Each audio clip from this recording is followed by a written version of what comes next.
In this video, we will be touring the Marco Island Historical Society and discussing the world-famous Key Marco artifacts. These artifacts are anomalous to the Americas and immediately sparked theories of pre-Columbian transatlantic contact upon their discovery in 1896. While the mainstream has done much to ignore such lines of inquiry, an air of mystique and controversy still surrounds these artifacts. The same could be said about the man who oversaw this excavation, Frank Hamilton Cushing, an ethnologist working for the Smithsonian. Cushing would drop dead before ever completing the formal report on his findings. Additionally, his private notes and records were believed to be lost forever before being rediscovered a century later. Cushing explicitly stated that the artifacts found in this small island of southwest Florida were unlike any typical to the Americas, but were strikingly similar to those of ancient Egypt and Mesopotamia.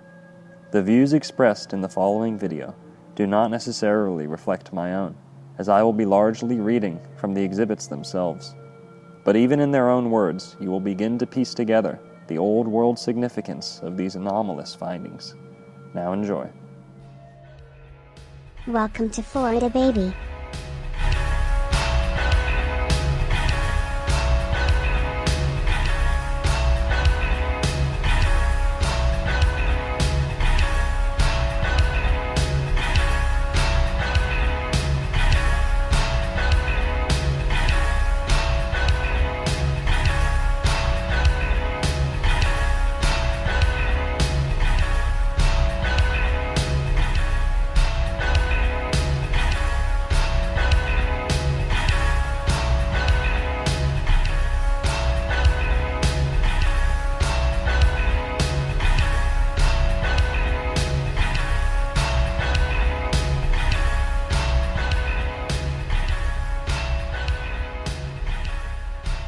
Introducing Dr. Narco Longo.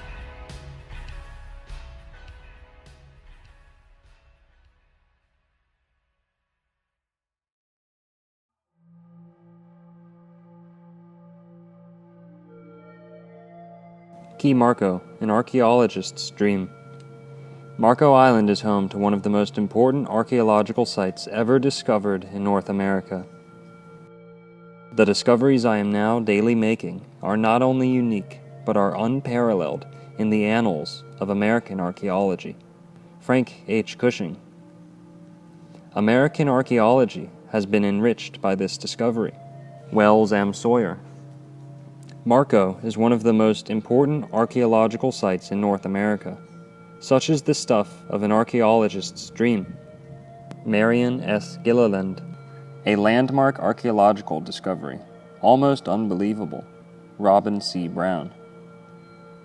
Key Marco, one of the most remarkable archaeological sites ever investigated. William H. Marquardt.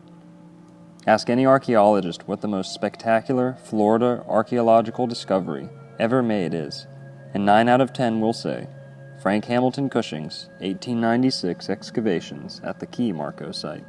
Gerald T. Milanich. The initial discovery. In April 1895, Captain William David Collier found remarkably preserved pre-Columbian Native American artifacts on his Marco property. Less than 2 months later, Smithsonian anthropologist Frank Hamilton Cushing was there to investigate. Collier, one of the island's first pioneer settlers in 1870, needed fertilizer to grow his large vegetable crops. A muck pit at the southern edge of his property provided the nutrient-rich soil he needed, but also something he wasn't looking for: traces of what appeared to be ancient wooden objects unmistakably crafted by human hands. Durnford serendipity. In April 1895, around the time of Collier's discovery, a lieutenant colonel in the British Army named C.D. Durnford was vacationing in southwest Florida when he organized an amateur exploration of archaeological sites in the Naples area. Charles Wilkins of Rochester, New York, participated in that expedition, and several days later went tarpon fishing near Marco Island. Wilkins soon caught wind of Collier's finds, and given his recent interest in archaeology, made a brief investigation of his own. Sure enough, he found wooden cups, shell tools, and even a carved animal figurehead. Durnford quickly organized his own trip to Marco, where he excavated more than a dozen artifacts from the muck, including rope, netting, float pegs, shell tools, and a complete wooden vessel. He was excited by his finds, but still wanted a professional opinion. On his return trip to England, Durnford stopped by the University of Pennsylvania in Philadelphia to show them to curator Henry C. Mercer, a prior acquaintance. Mercer, however, was absent. Instead, Durnford ran into Frank Hamilton Cushing, a visiting anthropologist from the Smithsonian Institution's Bureau of American Ethnology in Washington, D.C. Intrigued by what he saw, Cushing obtained permission to head a Florida reconnaissance mission later that year. Frank Hamilton Cushing. Frank Hamilton Cushing is a prominent figure in the field of anthropology. Hired as a curator in the National Museum's Department of Ethnology at just 19 years old, Cushing was often described as a genius by his peers. He is probably most well known for his ethnographic fieldwork with the Zuni people of the American Southwest. Though sometimes controversial in his approach, Cushing became one of anthropology's first practitioners of participant observation, the method of learning about another culture by living and taking part in it. His systematic approach to the archaeological excavation at Key Marco, including the use of a numbered grid system, was also groundbreaking for its time. Cushing battled serious health problems for most of his life and died less than 4 years after leaving Marco Island. Beset by illness, controversy, and financial problems after returning home, he was never able to satisfactorily complete and publish his work on Southwest Florida. The 1999 discovery of his unfinished manuscript, tucked away and thought lost for more than 100 years at the National Anthropological Archives, offers great insight into Cushing's brilliant mind and his unique perception of pre-Columbian Florida. The Reconnaissance Trip, May 20th to June 23rd, 1895. In May 1895, Cushing was granted leave from the Bureau of American Ethnology to investigate Key Marco, with the added hopes that warm weather might improve his ailing physical condition. His personal physician, Dr. William Pepper, Dr. Pepper, also the president of the University of Pennsylvania's Archaeology Department, had been present when Durnford brought his finds to Philadelphia. Pepper wrote Cushing a doctor's note and made the necessary arrangements for his trip to Florida. Cushing arrived in Punta Gorda on May 26, 1895, but had to find his own passage to Marco from there. At roughly 4 p.m. on June 3, 1895, via the small hired sloop, Florida, Cushing rounded the corner at Big Marco Pass. It wasn't long before he was digging in Collier's Muck Court. In spite of the oppressive heat, bugs, and soggy working conditions, his reconnaissance trip was so fruitful that after only 2 days of investigation, he vowed to return. A full-scale excavation was in order. We struck relics almost immediately, and found them from time to time all day. Cushing, June 5, 1896. After only 6 or 7 hours of search, I left this prolific place with a collection of 15 or 20 almost absolutely unique specimens of pre-Columbian art. For this collection consisted in the main of such objects as in nearly all equally ancient deposits have wholly disappeared. Cushing. I was more than satisfied with the results of these 2 days of investigation. Alone, more than justified the reconnaissance I had undertaken, for I even thus early realized that here was a field in which wholly new discoveries in American archaeology or prehistoric ethnology awaited the careful explorer." End quote. Cushing. The Pepper-Hearst Expedition, December 6, 1895 to May 13, 1896. Cushing returned to Philadelphia on July 2, 1895, where Dr. Pepper greeted his finds with tremendous enthusiasm. Realizing the potential for further exploration, Pepper wrote to John Wesley Powell, director of the Smithsonian's Bureau of American Ethnology, asking for approval to send Cushing back to Florida. Permission was quickly granted, and funding was provided by the University of Pennsylvania's Archaeology Department. Joseph Diston also volunteered the use of his schooner, the Silver Spray, a sponge fishing vessel based out of Tarpon Springs. Since the expedition was a joint venture between the University of Pennsylvania and the Smithsonian Institution, the two parties agreed to an equal division of any recovered artifacts. Cushing left for Florida on December 6, 1895, but when he arrived in Tarpon Springs, the Silver Spray was away on a sponging cruise. The trip to Marco was delayed 3 months until late February, but Cushing made the most of his time. With the help of his team, he excavated important archaeological sites at Safford Mound and Hope Mound in Tarpon Springs area, now spectacular museum collections in their own right. Unfortunately, Cushing only had enough funding for 3 months of work, all of which were supposed to be at Key Marco. His expedition was in jeopardy until Mrs. Phoebe Hearst, philanthropist and mother of publisher William Randolph Hearst, agreed to fund the remainder of the expedition. Thus, the Pepper-Hearst expedition, as it is now known, finally set sail for Marco. If, on the other hand, you feel that the department cannot afford means of continuing the work, then I must insist on my right as the discoverer of the nature of these finds and must seek support elsewhere for carrying the researchers on another season. Cushing in a letter to Dr. William Pepper. First impressions. I shall never forget the first impressions of the muck hole in Marco, which under the same magic touch became the famous court of the pile dwellers. The little shoots of mangroves coming up here and there, many curious weeds growing not more than 12 or 16 inches high, all underlaid by foul-smelling black muck, into which a few trenches had been dug. These were filled with water, and indeed the whole place was like a thick sponge, saturated with water, holding a great quantity of salt and a large variety of smells. We had brought a crew of workmen up the coast, but almost to a man they looked with absolute revolt upon the unpromising hole. Wells Sawyer. End quote. Animal magnetism. Animal magnetism. Anthropologist Frank Hamilton Cushing found these painted wooden animal figureheads on Marco Island in 1896. Cushing and his crew found more than 1,000 artifacts at Key Marco. The most striking objects included at least 12 wooden animal carvings, some of which were painted or had moving parts. The animals depicted in the carvings, as interpreted by Cushing, included an alligator, crab, bear, deer, osprey, turtle, pelican, and wolf.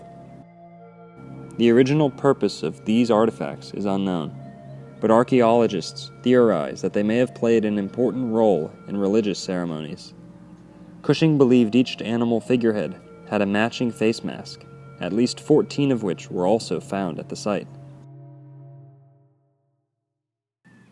Key Marco mask. Similar masks found in Florida tell of a long-vanished, seafaring tribe. Key Marco unmasked. Cushing recovered at least 14 fairly well-preserved wooden face masks from Key Marco, the original paint still visible on many of them. The masks were hollowed out in the back to fit a human face, likely designed to be worn. First-hand Spanish accounts describe the Calusa wearing masks like these in religious ceremonies. The masks are the only known surviving relics of a cultural tradition that is assumed to have been widespread throughout southwest Florida. Wood degrades quickly compared to other materials, so it is remarkable that Cushing found as many masks as he did. Many disintegrated before his eyes, and most are now unrecognizable. Despite Cushing's earnest efforts to preserve them, almost all the masks shrank and warped as they dried. Fortunately, Wells Sawyer painted and photographed the most well-preserved masks shortly after they were pulled from the muck. Without Sawyer's images, the mask's true magnificence would be lost. The animal figureheads which we found were paired or associated with their human counterparts.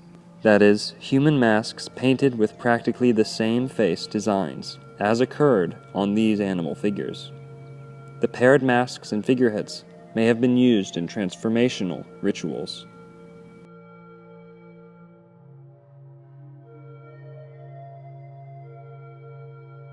more than meets the eye. Many of the Key Marco masks and animal carvings show signs of mechanical function. The wooden deer figurehead has detachable ears that may have moved realistically through a system of pulleys. The two halves of the wooden alligator figurehead, upper and lower jaw, may have realistically chomped together with strings, producing dramatic sound effects. Several masks show evidence of being accessorized, possibly with strings, feathers, hides, or animal figureheads. Cushing believed that each human mask paired with an animal figure.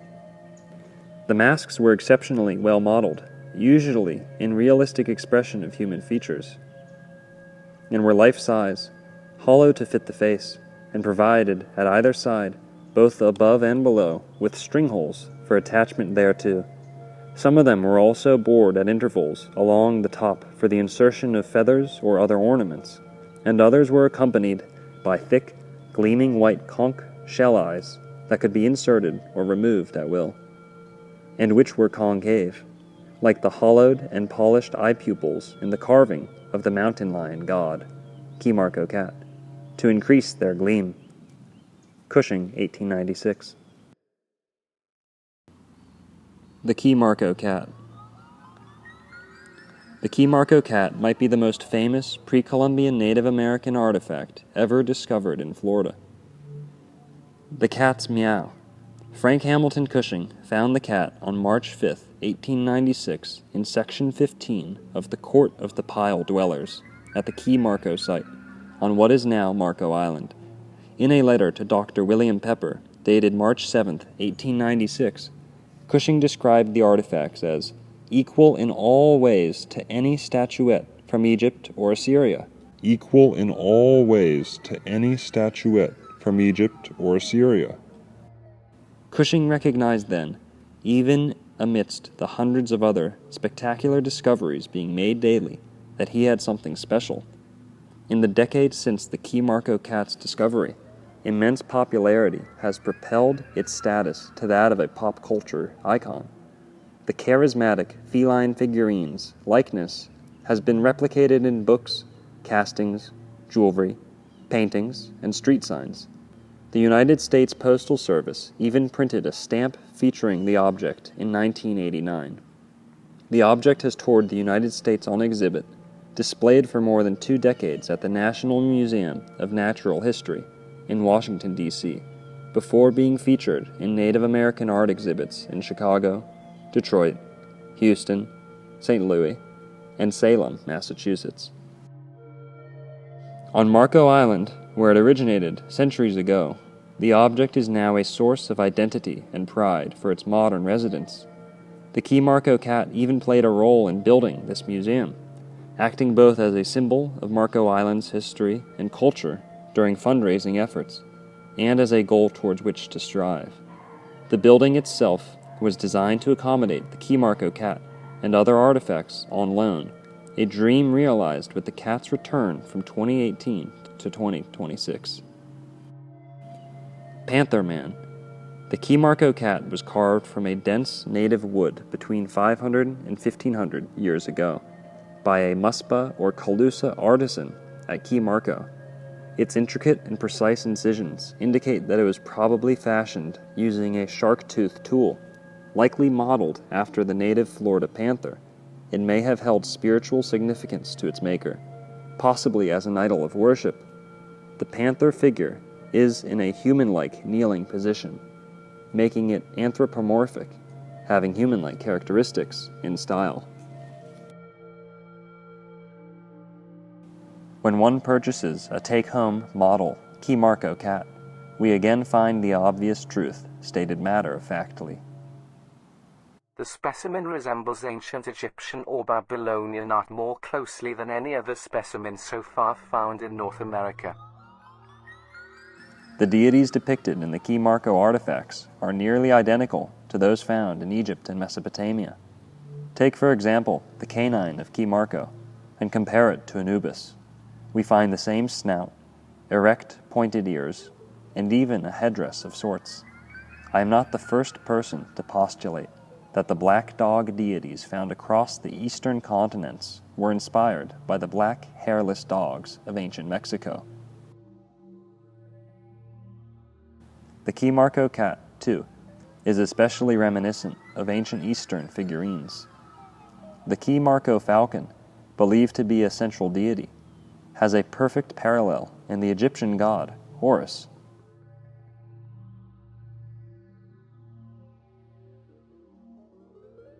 The Key Marco alligator, quite obviously, would have its parallel in the Egyptian crocodile deity Mobek.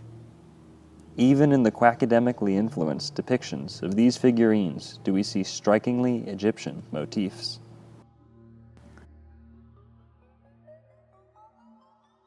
As if the ceremonial artifacts were not interesting enough, we ran into another excellent bit of evidence for a different topic discussed on this channel.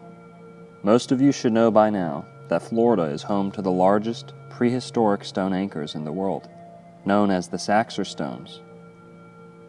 These solid limestone anchors are found in all corners of Florida, but have their highest concentration around Tampa Bay. Hundreds of these megalithic anchors, averaging between 5 and 10,000 pounds, are littered along the Gulf Coast of Florida, and this is perhaps the most tangible evidence yet in the search for the fabled Atlantis. With the exception of a handful of visits, the Saxor stones have been largely ignored by mainstream academics. The reason for this is fairly obvious. These anchors could only have been utilized by a far larger or far superior form of mankind, so Atlantis is not all they shed light on. Ironically, in the state's own museum are displayed various ancient limestone anchors of this exact fashion, albeit hundreds of times smaller and lighter. Stone anchors bound together with cordage from Key Marco. The pictured anchors are remarkably similar to those on display, which were found in nearly the same location more than 100 years later. The only thing stopping experts from acknowledging the function of the Saxor stones is their enormous size. These stones have the ability to turn established human history on its head. But back to Marco Island. Gorget. This gorget was carved from the outer whorl of a lightning whelk shell.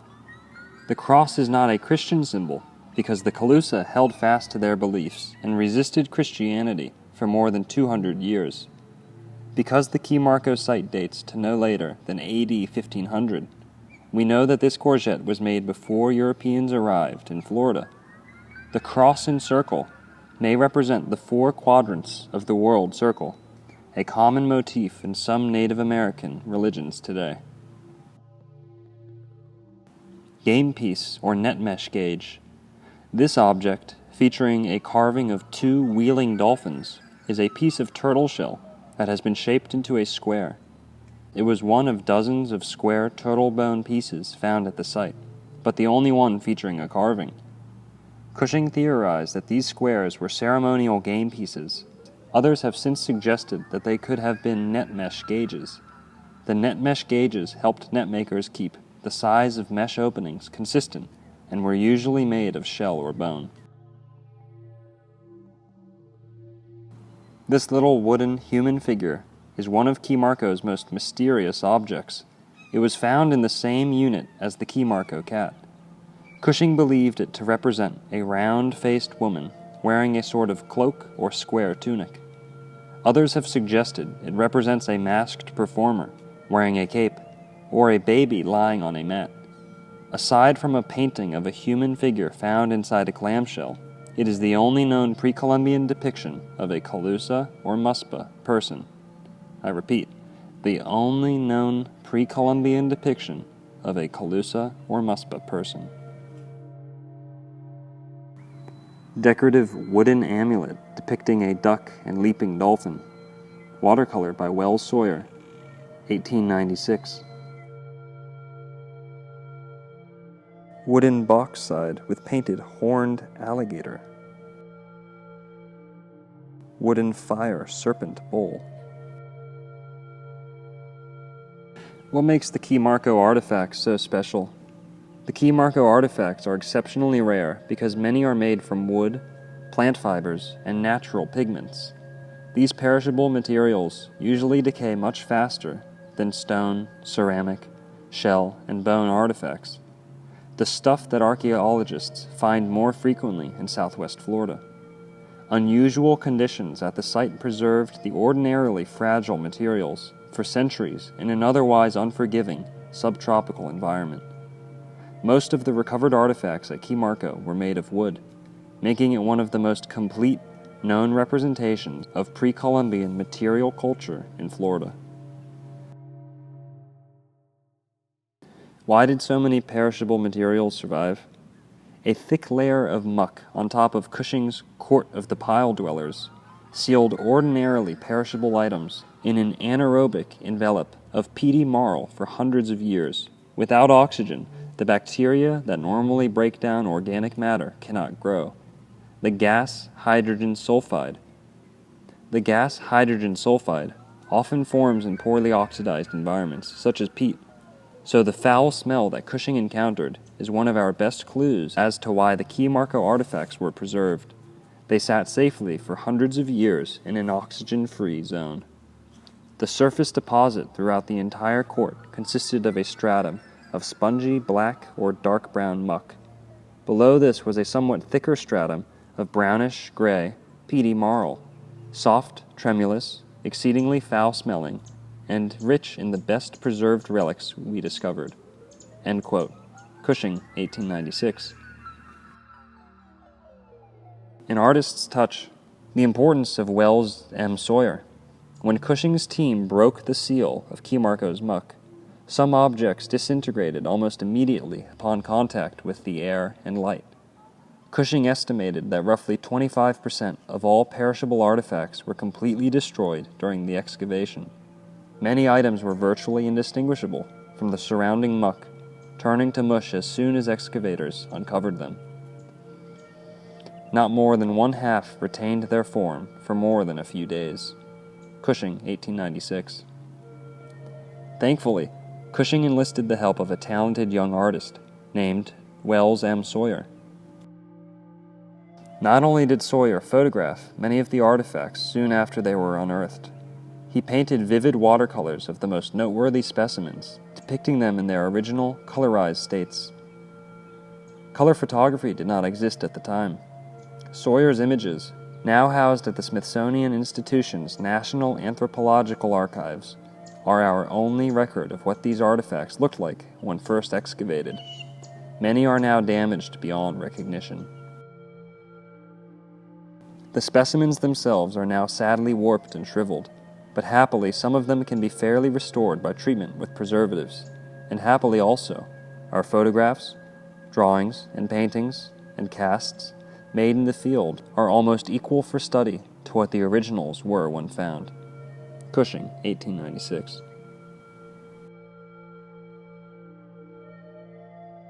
Frank Cushing's report. In November 2015, the MIHS purchased this autographed first edition of Frank Hamilton Cushing's preliminary report, Object Right, on his findings at Key Marco.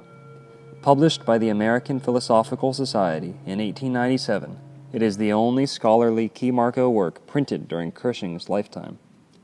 Cushing was working on a more thorough manuscript until his untimely death in 1900.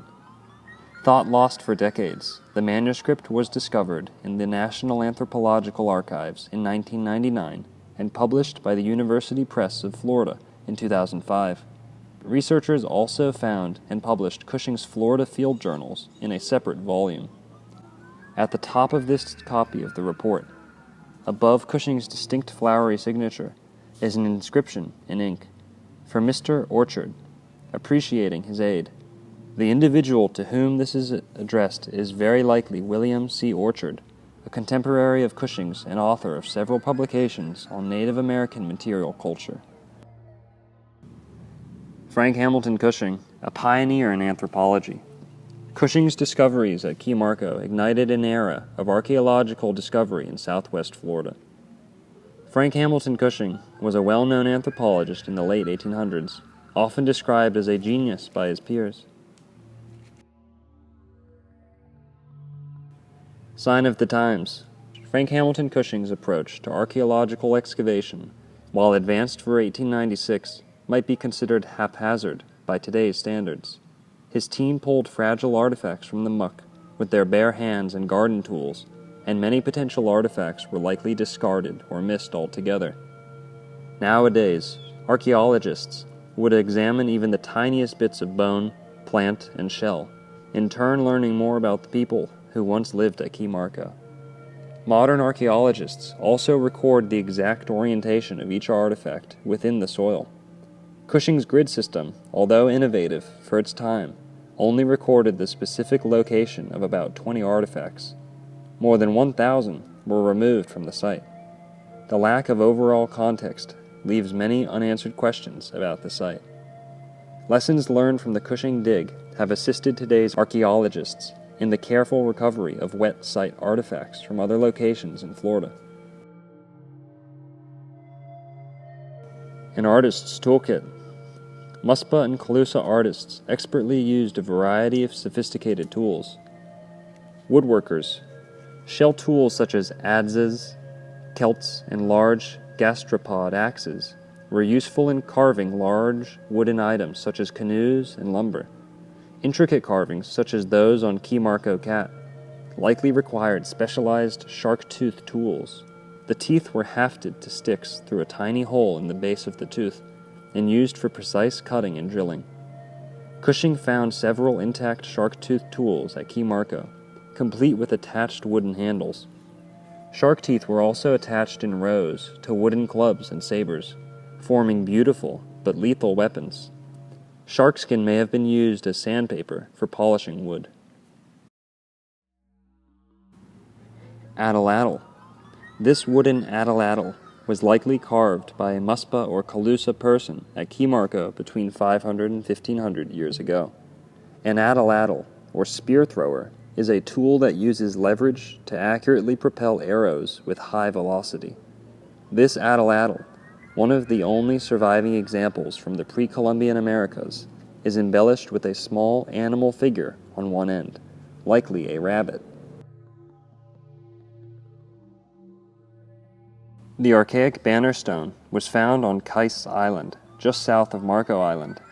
It was possibly used as a weight for an atlatl, or could have had ceremonial importance.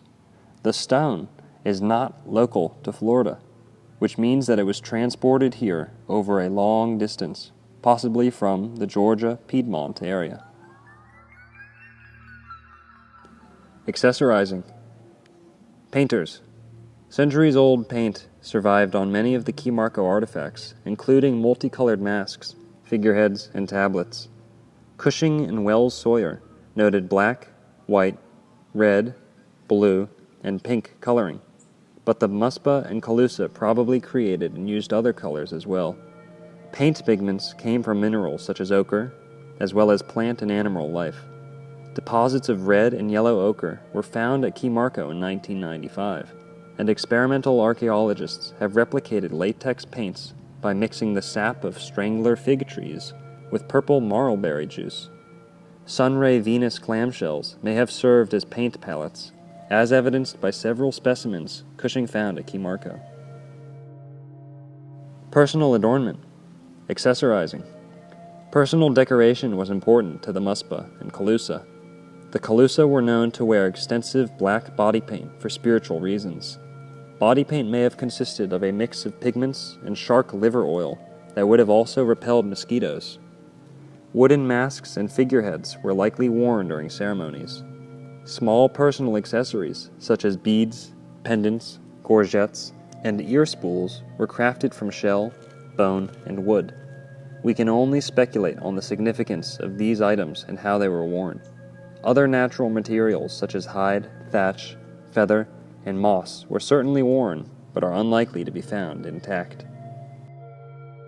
The men paint themselves variously almost every day, a custom they practice, we have learned, for the honor of the principal idol that they venerate. Joseph Maria Monaco and Joseph Javier Alanya, 1760. Key Marco artistry. Woodpecker tablet. One of Key Marco's most remarkable artifacts is a stylized painting of a bird, probably a woodpecker or kingfisher. The wooden tablet, which served as a canvas for the artist, is roughly 16 inches long by 8.5 inches wide, about the size of a sheet of legal paper. The circles projecting from the bird's beak may represent a bird call, but could also signify pearls, beads, or something entirely different. We cannot know for sure, nor can we understand the true significance of this artwork to its creator. The original tablet resides at the Florida Museum of Natural History in Gainesville, Florida. When the first example of painted work was brought forth from its bed of clay, all the party were astonished. Wells Sawyer. Yesterday I made the crowning find, an altar tablet of cypress wood about 15 inches long, bearing a distinct though faded painting of the kingfisher god, carrying his double paddle as an insignia, with words issuing from his mouth. Letter from Frank Hamilton Cushing to William Pepper, March 7, 1896. Falcons, gators, and deer. Oh my. The unique characteristics of the Key Marco site's oxygen-free muck preserved artifacts that don't normally survive in archaeological sites. Painted wooden masks and figureheads, netting, rope, wooden bowls, mortar and pestle kits, toy canoes, trays, tablets, gourds, stools, shell tool handles, atlatls, shark-tooth sabers. The list is as staggering as the artifacts are stunning. Most of these artifacts were probably just as common to the Muspa and Calusa as shell tools and pottery. The fact that they survived alongside more typical artifacts makes Key Marco one of the most comprehensive pre-Columbian Native American archaeological sites in North America. Some of the most striking artifacts from Key Marco include 12 carved wooden animal figureheads, several of which were painted or had movable parts. The exact purpose of these figureheads is unknown. They may have been used in masked processions, along with matching human masks. Half of a paired set worn during transformation rituals. Most are now unrecognizable, but a few, the alligator, deer, falcon, sea turtle, pelican, and wolf, still retain their original form.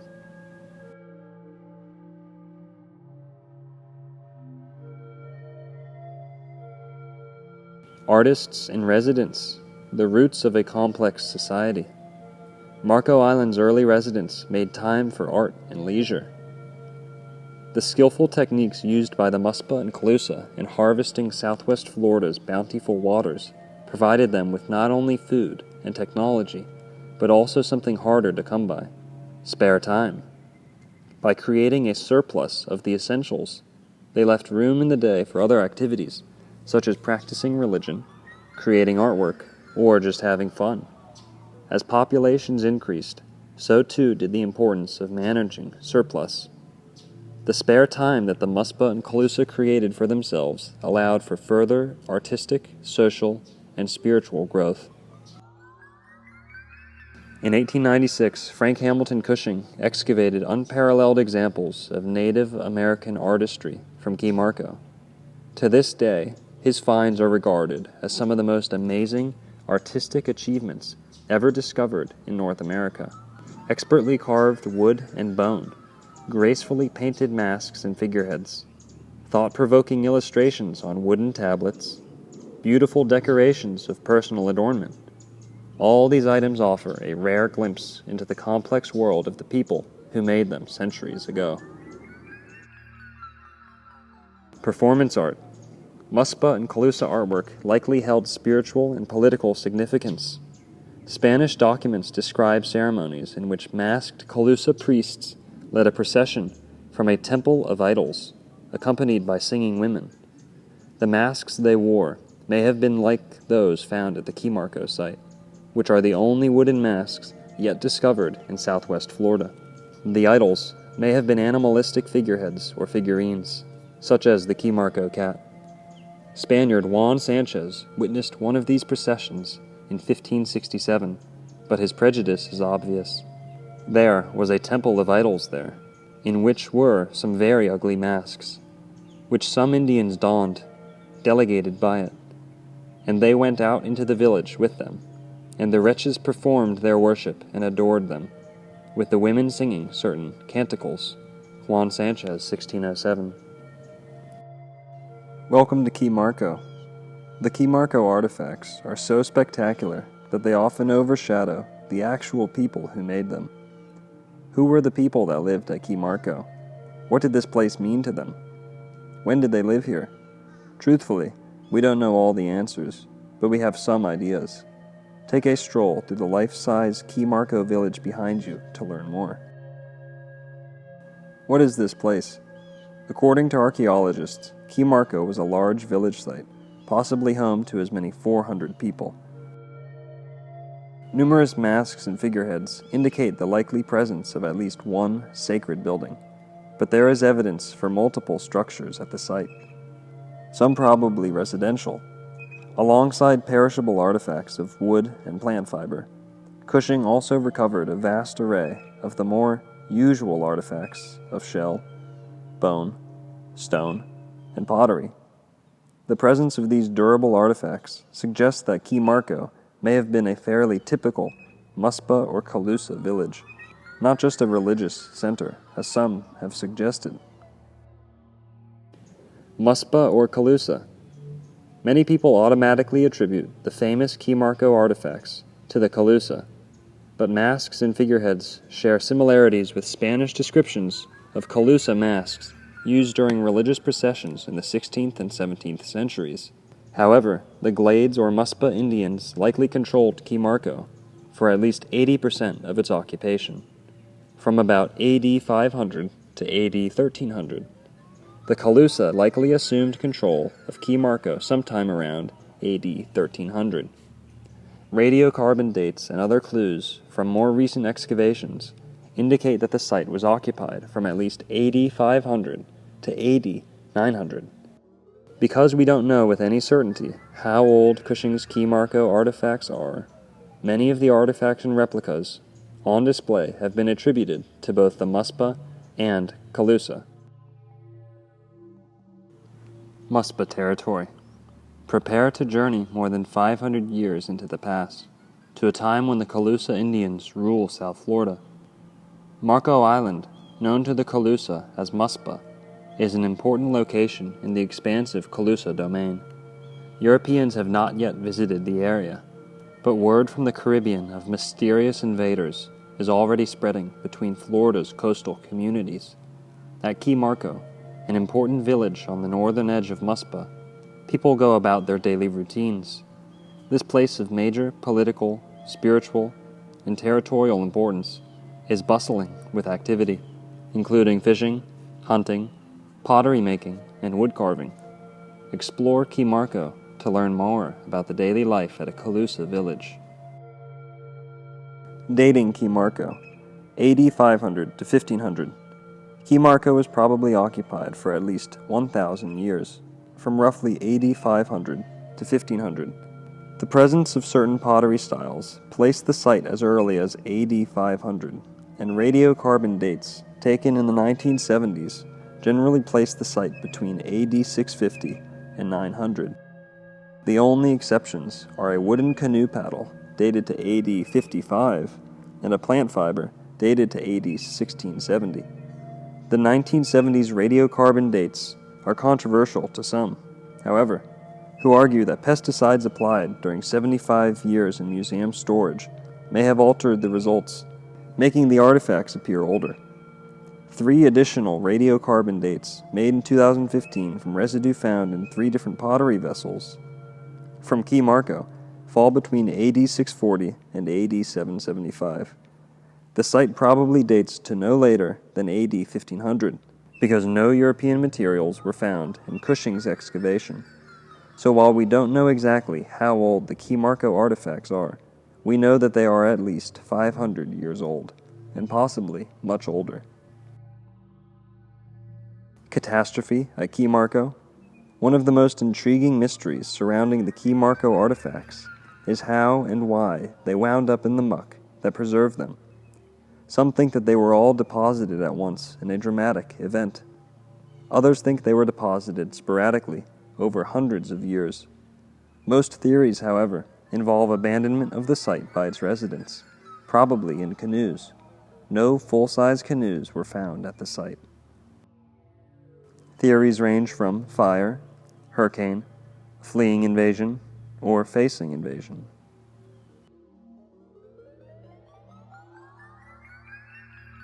Spanish Florida.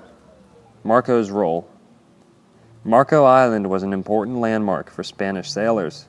The Spanish were familiar with Marco Island, an area they knew as Muspa from their interactions with the Calusa. Marco Island's tall sand dunes and prominent location on the southwest Florida coast likely made it an important navigational landmark. Scant evidence from Marco's archaeological sites confirms a Spanish presence here, but the answers to when and why are largely unknown. Spanish references to Muspa. 17th century Spanish documents make several mentions of a place known as Muspa, likely the Calusa name for Marco Island at the time. 1614. After a deadly Calusa attack near modern Tampa Bay, Spanish ensign Juan Rodriguez de Cartaya executes a retaliatory strike on Calusa strongholds in southwest Florida. One of these battles occurs at Nuspa, presumably Muspa, Marco Island. The details and outcome of this battle are unknown. 1623. Juan de Salinas, Florida's Spanish governor, sends soldiers to Muspa and other coastal locations in search of the famous Nuestra Señora de Atocha's lost gold and silver. It is unclear if the soldiers came ashore at Marco Island. 1697. In September, 5 Spanish friars sail from Cuba to Mound Key, the Calusa capital, to establish a Franciscan mission. The mission fails because the Calusa realize that they will not be receiving expected gifts in exchange for their baptism. In December, the Calusa strip the friars of their possessions and ferry them to the Florida Keys. Along the way, they spend a night at Muspa, Marco Island. The friars are eventually rescued in what is now Isla Morada, surviving to testify to the crown in 1698. Marco's Spanish legends. Spanish wells. Caxambas, now known as the Estates area of southern Marco Island, and once the name of a pioneer village there in the late 19th and early 20th centuries, is the oldest place name in Collier County.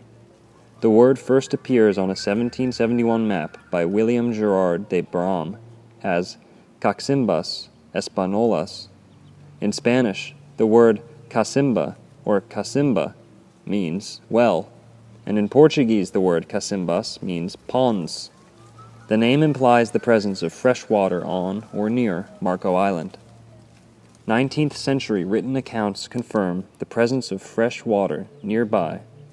In 1838, during the Second Seminole War, Surgeon General Thomas Lawson noted that, "In all these 3 days' operations, we found but one place on which there was fresh water, the point on the Cape Romano, just within the mouth of the river." Lawson may be referring to a known freshwater well on Kais Island. Early Spanish seafarers probably knew about and used this water source. They could have also dug holes along the shore to obtain fresh water. Ponce de Leon on Marco. David Graham Copeland was the engineer who oversaw the completion of US 41 through Collier County and an avid amateur historian. He strongly believed that Juan Ponce de Leon must have landed at Marco Island during his 1513 voyage to Florida, saying, "Spaniards could not possibly have passed up such a likely inlet as Caxambas Pass." Others have noticed similar opinions, but most scholars now agree that Ponce de Leon landed farther north, near Charlotte Harbor. It is possible that he and his crew stopped at Marco Island on their way up or down the coast, maybe for fresh water. Calusa chronology. How long were the Calusa on Marco Island? The Calusa remained in Florida until the 1760s, but we don't know exactly when they stopped living on Marco Island. Muspa is mentioned as a place name in Spanish records as late as 1698, so Marco Island was at least still considered Calusa territory at that time. The cacique of Muspa fled to Cuba in 1711, so it is unlikely that the Calusa controlled Marco Island after that time. What happened to the Calusa? The Calusa resisted European colonization for more than 200 years. By the mid-1700s, however, the combination of disease, warfare, slavery, and displacement provided too much to overcome. The Calusa had no guns to repel enemy invaders, and even the most formidable weapons could not defend against disease. Smallpox, measles, typhus, and other deadly illnesses dramatically reduced the number of the Calusa in southwest Florida. Further complicating matters for Calusa, displaced Native American groups to the north, such as the Creek and Yamasee, began moving into Florida during the late 1600s. Between 1704 and 1711, these groups routinely raided and captured Calusa as slaves, trading them to the English in exchange for muskets and ammunition. Did any Calusa survive? In 1711, a Calusa cacique guided 270 Florida Indians to Cuba to escape persecution. More than 200 died of disease shortly thereafter, including the cacique of Muspa. In 1760, the last of South Florida's Indians, about 60 people in total, fled to Cuba after a brutal Creek raid at Key West. Spain surrendered Florida to England in 1763, and those Indians that remained at Spanish missions also withdrew to Cuba, the last known exodus of Florida's native people. It is possible that some Calusa descendants survived in Cuba, or even in South Florida alongside the Seminole Indians, who moved into South Florida in the 1800s. However, because there is no living speaker of the Calusa language, nor is there a place to go and meet Calusa people, the Calusa are considered extinct as a culture. Archaeologists recovered these faunal remains from the Key Marco site on Marco Island in 2008. How do we know? Historical documents.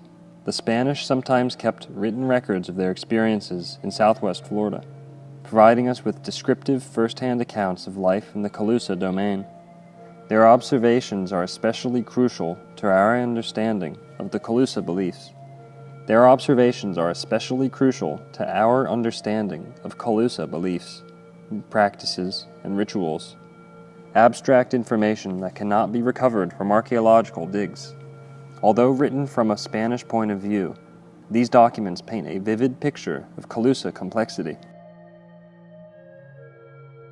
Hernando de Escalante Fontaneda was shipwrecked off the coast of Florida at the age of 13 and lived with the Calusa as their captive for 17 years, between 1549 and 1566.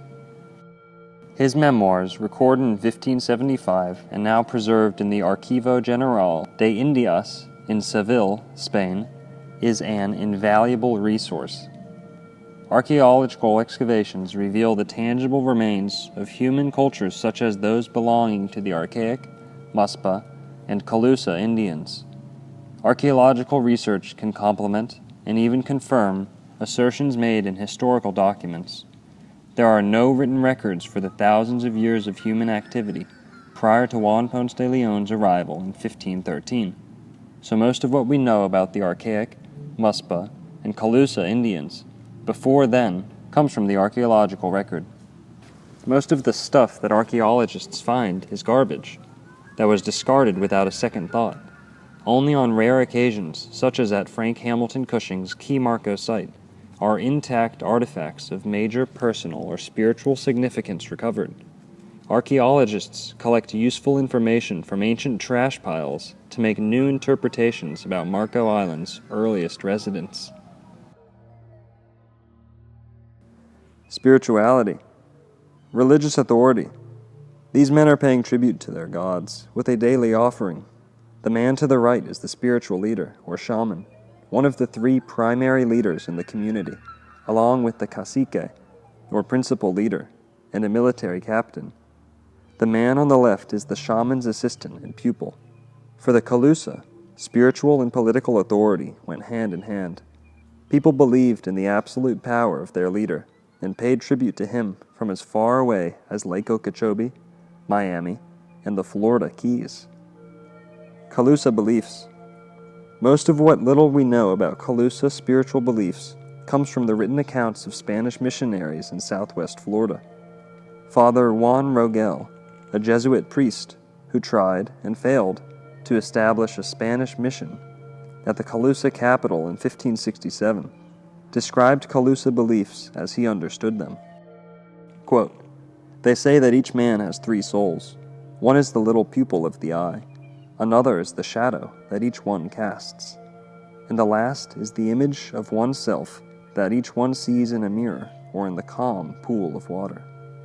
And that when a man dies, they say that 2 of the souls leave the body, and that the third one, which is the pupil of the eye, remains in the body always."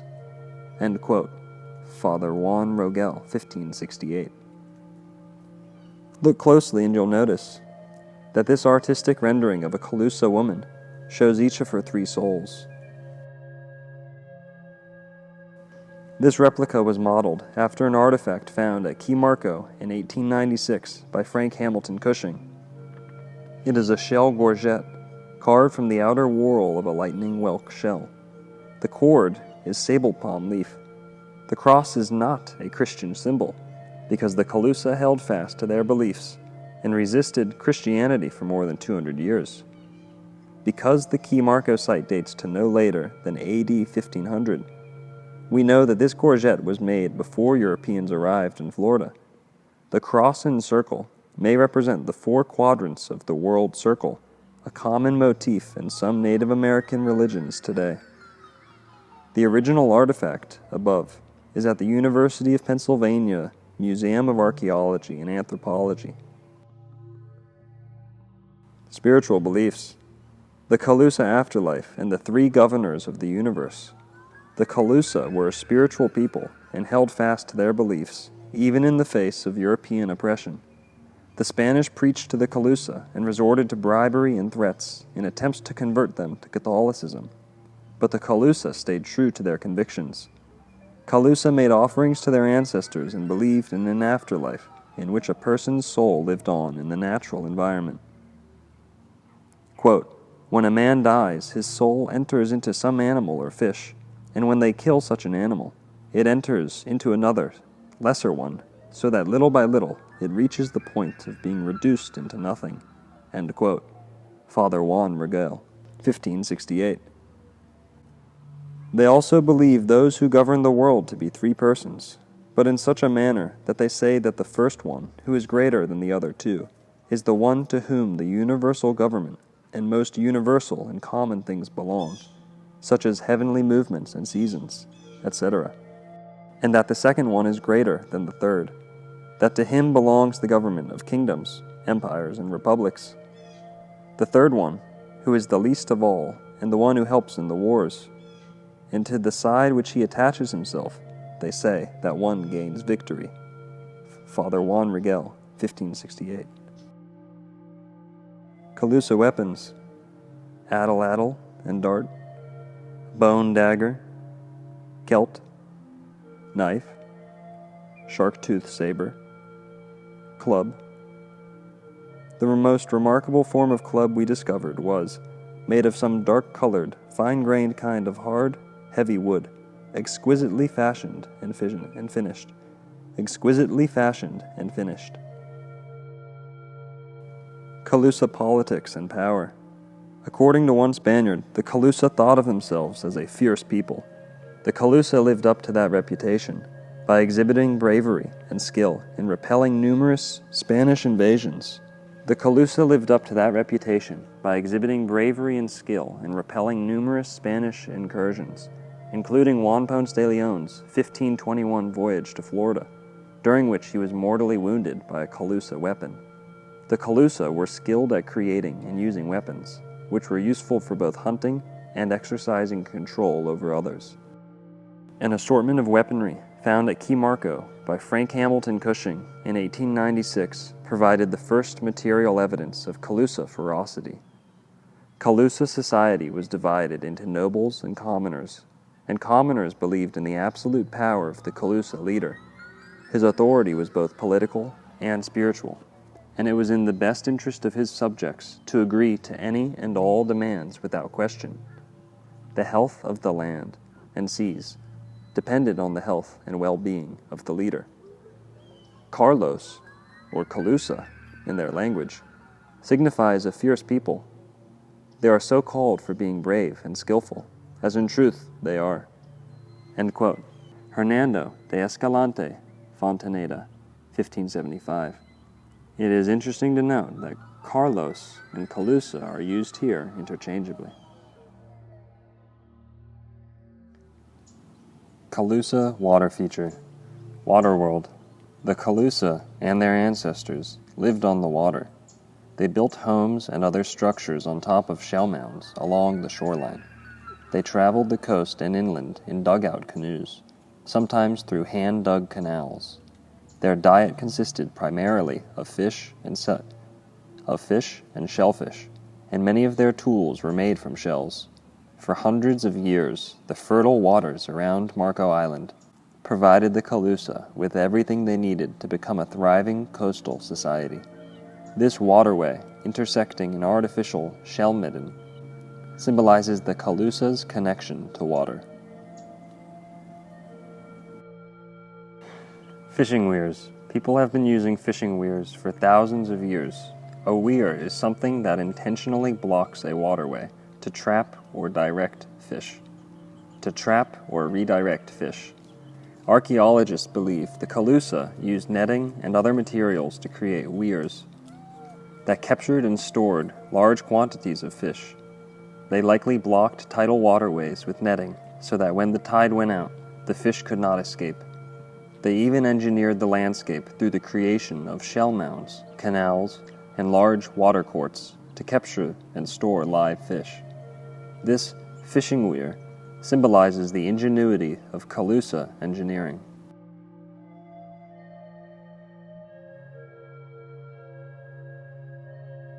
The net effect. Nets were probably the most important fishing technology used by the Muspa and Calusa. Netting allowed for large amounts of food to be collected at once, and there were several different styles. An individual in a canoe or near a shore may have used a dip net, while lengthy seine nets could have been handled by large groups of people working together. Cordage for netting and lines could be made by twisting together the fiber of certain plants, including cabbage palms and saw palmettos. Net mesh openings varied in size depending on the type of fish being sought. At Marco Island, the availability of large, deep-water fish meant generally larger mesh openings. Net makers kept the size of mesh openings consistent by using rectangular instruments called net mesh gauges, usually made of shell or bone. Wooden float pegs and gourds were attached to the top of nets to keep them afloat, while shell and stone weights anchored the bottoms. The best-known examples of Muspa or Calusa cordage were found at the Key Marco site in 1896 on what is now Marco Island.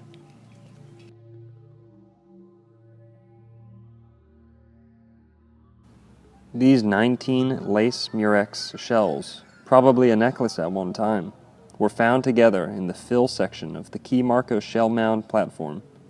Randolph Wildmer, the archaeologist who directed the excavation, believes they were intentionally placed there along with a chert projectile point and other special items, perhaps as an offering. How does Muspa pottery differ from Calusa pottery? The main difference between Muspa and Calusa pottery is that after AD 500, Calusa pottery is mostly plain, undecorated, and increasingly crafted with clay, commonly found near Lake Okeechobee. On Marco Island, however, much of the pottery between AD 500 and 1000 is decorated with stylistic designs exclusive to the Glades region. After about AD 1300, Glades pottery begins to look more like Calusa area pottery. The presence of Glades pottery on Marco Island does not necessarily mean that it was made here. Similarly decorated Glades pottery is found throughout the 10,000 islands, not just on Marco Island. It is evidence of a larger cultural tradition that likely included, or at least interacted with, the Muspa. So while the Muspa did not necessarily create the pottery you see here, we at least know they used it. If this pottery wasn't created on Marco Island, it likely arrived here via trade route or exchange with another glades group to the south or east. Technological innovators. The Calusa's success is tied largely to their ingenious use of southwest Florida's abundant natural resources. The Calusa commonly ate land animals such as turtles and deer, but their diet consisted primarily of fish and shellfish. The leftover remains of these animals also provided the raw materials to produce a sophisticated line of tools that served a variety of everyday purposes. Shell tools are the most common variety found in archaeological sites because of their durability, but tools were also crafted from bone, stone, wood, plant fiber, and animal tissue. For centuries, the Calusa took advantage of their constantly regenerating source of food and technology. The efficiency of their fishing and hunting tools allowed them to dedicate less time to catching food and more time to art, religion, and leisure activities. Their comfortable lifestyle led to an increased population, in turn, the emergence of a complex society with distinct social classes. The continued expansion of the highly organized Calusa inevitably impacted their aboriginal neighbors in all directions, including the Muspa to their south. The Calusa domain.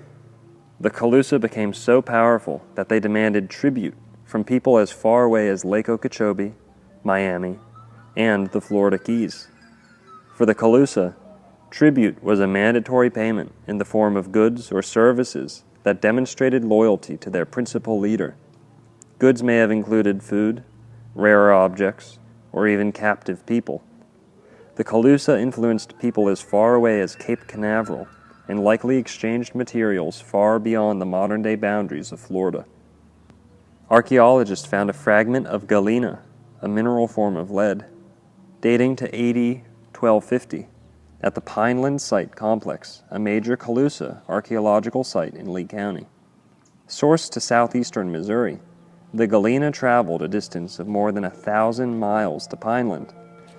Pottery typical to northwest and east Florida has been found in small amounts on Marco Island, which means that the Muspa and Calusa people here also participated in long-distance exchange. When were the Calusa on Marco Island? As their domain expanded, the Calusa likely exerted control or influence over the people of Muspa, now Marco Island, sometime around AD 1300. The incised glades pottery tradition on Marco Island largely disappears in the archaeological record around that time, replaced by a higher abundance of Calusa-style pottery. Glades tooled is the only style of decorated pottery that occurs regularly in both Marco Island sites and known Calusa sites to the north. Glades tooled pottery dates to between AD 1400 and 1513, further cementing the idea that the Calusa controlled Marco Island sometime after AD 1300. The Calusa Indians controlled most of South Florida, including Marco Island, by the time Europeans first arrived. The Calusa were a Native American people that lived in southwest Florida for more than 1,500 years. They controlled most of Florida's southern peninsula by the time Spanish explorers arrived in 1513, and despite an ever-increasing European presence, continued to live here for another 250 years. They were the last native Florida Indian group to succumb to the European invasion and one of the only known complex societies not to rely on agriculture. The Calusa were so effective at collecting fish and shellfish that they simply had no need to farm. The Calusa domain reached the height of its influence in the mid-1500s, sometime after the arrival of Europeans. Though their capital was located on Mound Key, in present-day Estero Bay, the Calusa exerted influence over Marco Island after AD 1300, when archaeologists believe the Calusa allied with, absorbed, or replaced the Glades people of Muspa, aka the Muspa Indians. A groundbreaking 1989 archaeological dig that identified Horse Island as one of the most significant archaic sites in the southeastern United States. Archaeologists found evidence of human activity as far back as 4,700 BC, 6,700 years ago, and an established year-round presence by 3000 BC, 5,000 years ago.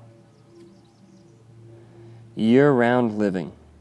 The Horse Island archaeological site changed the way we think about archaic Floridians. Previously, it was thought that people lived on the coast only seasonally, perhaps in the winter. After careful study of the shells, bones, and plant remains recovered from the dig, we now know that people collected food and lived there year-round. The pre-Calusa period, artwork by Merald Clark. People have lived on Marco Island for thousands of years. During the Pleistocene epoch, more commonly known as the Ice Age, lower sea levels meant the Florida peninsula was twice as wide as it is today. Marco Island was not an island at all, but an area of hilly sand dunes in a dry and grassy savanna. The earliest Floridians, known as Paleo-Indians, lived in Florida more than 14,000 years ago, and likely were the first humans to set foot in this area. During the Archaic period, the Florida coastline reached modern levels. Florida's Pleistocene fauna. During periods of glaciation, when sea levels were lower and much of North America was under ice, Florida was a dry but hospitable savanna, inhabited by a number of magnificent land animals. Among these were mammoths, mastodons, bison, horses, camels, wolves, bears, tapirs, capybaras, glyptodonts, saber-toothed cats, giant ground sloths, giant armadillos, and 10-foot-tall predatory birds.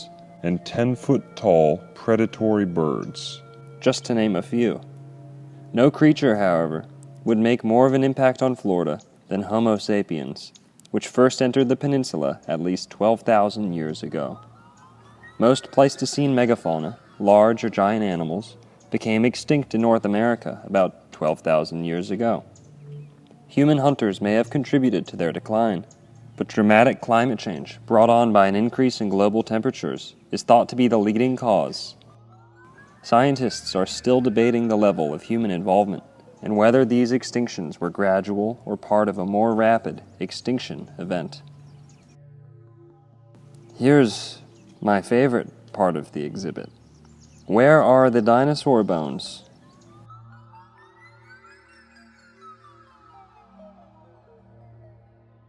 Florida is a hotbed of fossil activity, and many museums in the state, including this one, exhibit fossils in an effort to satisfy the enormous public interest in paleontology. You will not find any dinosaur bones on display, however, because dinosaurs were extinct 65 million years ago, before Florida ever became dry land, 30 million years ago. The creatures you see here were some of the first true residents of this area and represent the beginning of Marco Island's long history as an ideal place to live. People were living on or near Marco Island year-round at least 5,000 years ago. People lived in this area at least 5,000 years ago. Horse Island is home to the oldest known permanently occupied coastal village in the southeastern United States. Today, Horse Island is a residential community known as Key Marco, connected by a bridge to the southeastern end of Marco Island. Archaeologists have also found some of the oldest known pottery in Florida on Marco Island. Archaic Marco Island. Several archaeological sites on Marco Island and Horse Island date to the Archaic period. The term Archaic refers generally to people who lived in North America from roughly 7,500 to 500 BC. The Archaic period began at the end of the Pleistocene, when climate changes contributed to the extinction of many animals and brought wetter conditions to Florida. Rising sea levels dramatically reduced the peninsula's habitable surface area until about 3000 BC, when the environment became similar to that of today. Between 5,000 and 4,400 years ago, on nearby Horrors Island, Archaic Indians lived year-round in the oldest known permanently occupied coastal village in the southeastern United States. The Glades Indians followed, on Marco Island, beginning roughly 2,500 years ago, producing pottery distinctly different from that of Calusa Indians to the north. Referred to locally as the Muspa Indians, the Glades people of Marco Island may have been allied with or been absorbed by the Calusa about 700 years ago. Marco's bounty, harvesting the waters. The waters around Marco Island have sustained human life for more than 6,000 years. People have been living on Marco Island for thousands of years. The Archaic Indians first lived on or near Marco Island between 6,000 and 2,500 years ago. Marco's Glades Indians, also known as the Muspa, lived on Marco Island between 2,500 and 700 years ago. By about 700 years ago, the Calusa controlled the entirety of South Florida, including Marco Island. When Europeans stumbled upon Marco Island 500 years ago, people had already been living on it for more than 5,000 years. What made Marco Island such a desirable place to live? In short, the waters around it. The marine and estuarine environments of southwest Florida were essential to the success of Marco Island's earliest residents. An abundance of fish and shellfish allowed people to live here comfortably year-round without farming. The Calusa are one of the only societies known to have achieved a high level of social and political complexity without agriculture. Marco's plentiful waters continue to attract fisherfolk to this day. The importance of canoes. For the Archaic, Muspa, and Calusa Indians, canoes were essential to life in southwest Florida. Water was a highway traveled every day. Through deep ocean waters, shallow estuaries, and hand-dug canals, trade, fishing, and warfare all depended on canoes, and there were even different types of canoes for different purposes. According to Spanish records, the Calusas sometimes lashed two canoes together to form a barge, or catamaran, possibly for transporting important leaders, trade goods, or large loads. Dugout canoes were typically carved with shell tools out of cypress and pine trees. Burning out the middle of the tree made them easier to chop and shape. In 1896, anthropologist Frank Hamilton Cushing found a preserved wooden canoe paddle and possible canoe fragments at Key Marco, now Marco Island. In 2007, low water levels revealed several waterlogged canoes in Lake Trafford near Immokalee. The Archaic, Muspa, and Calusa Indians were experts at collecting seafood. Over many centuries, these cultures established and refined a variety of efficient and reliable methods for gathering seafood using an impressive assortment of manufactured tools. The remains of their meals were often discarded in garbage piles, known today as middens. The indigestible remains of plant and animal foods can survive in middens for centuries, where archaeologists sometimes find and identify them. Seafood was a staple of the local diet. More than 70 species of fish and shellfish have been recovered from nearby archaeological sites. The most commonly eaten fish were pinfish, pigfish, and catfish, but native people also ate sea trout, redfish, snapper, grouper, snook, sheep's head, mullet, and shark. Major ocean inlets at Marco Island provided access to a larger variety of deep-water fish than other locations in southwest Florida. Oysters, clams, whelks, conchs, scallops, mussels, stone crabs, and blue crabs were, and still are, popular shellfish. Early Marco tackle box. As most fishermen know, just because you see fish in the water doesn't mean you are guaranteed a meal. The Muspa and Calusa used a variety of clever tools and techniques to catch fish, including elaborate netting, lines, floats, weights, throat gorges, hooks, spears, and even large weirs or traps. Canoes, baskets, and pottery vessels were also vital to collecting and transporting fish and shellfish. The Calusa and their ancestors also consumed a variety of birds, reptiles, and mammals. They ate bird species such as duck, cormorant, heron, egret, and ibis. The remains of large reptiles such as alligator, sea turtle, and gopher tortoise have been found in middens, as have mammals such as the white-tailed deer, raccoon, and opossum. The bones of these animals were also sometimes fashioned into tools.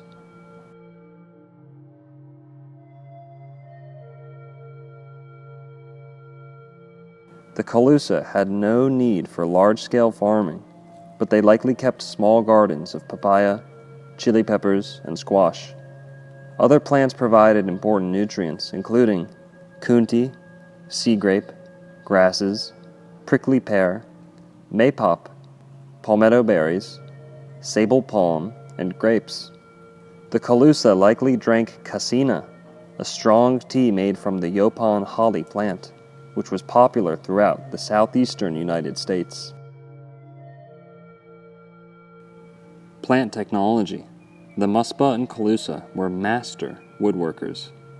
Cushing's 1896 excavation at Key Marco yielded spectacular artifacts carved from native cypress, pine, and mangrove woods, among others.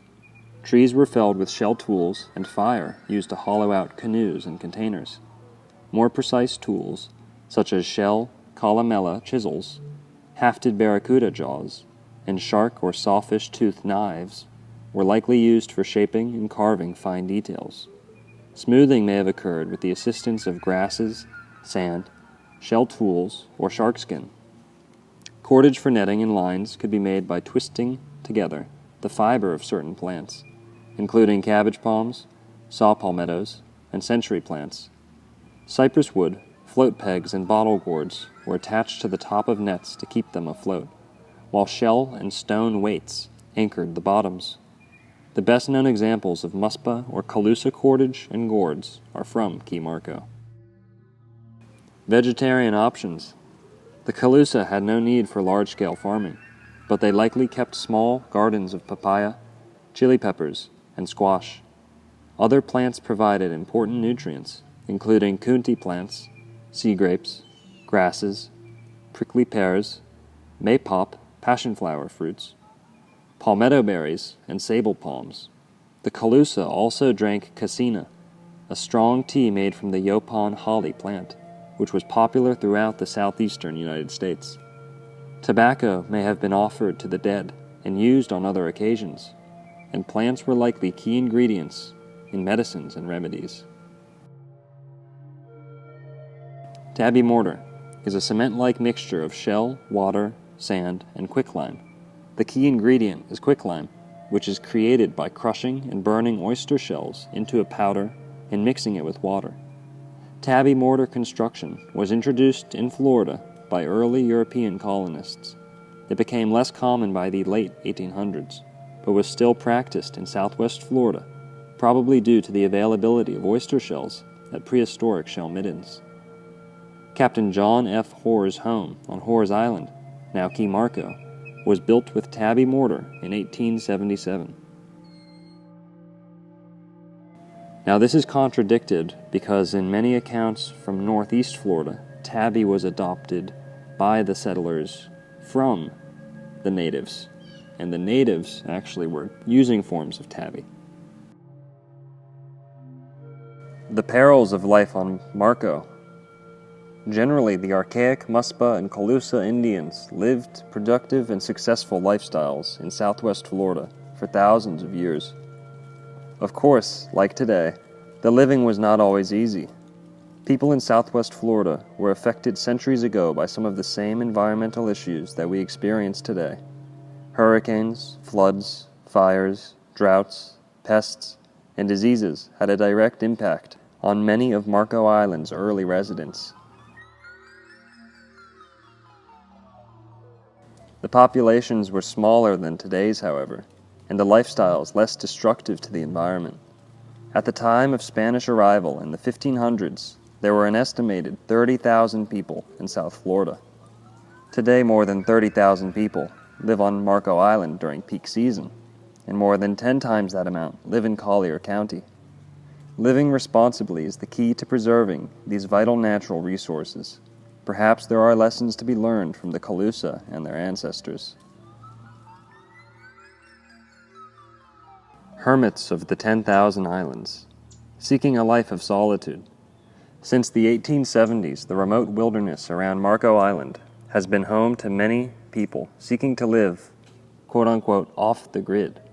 Entire families have come and gone, leaving behind only cisterns and bits of rusty iron on otherwise barren islands. Some individuals lived alone on their own islands, becoming known locally as hermits. John Gomez lived on Panther Key, southeast of Marco Island. Gomez is one of the area's most colorful historical figures.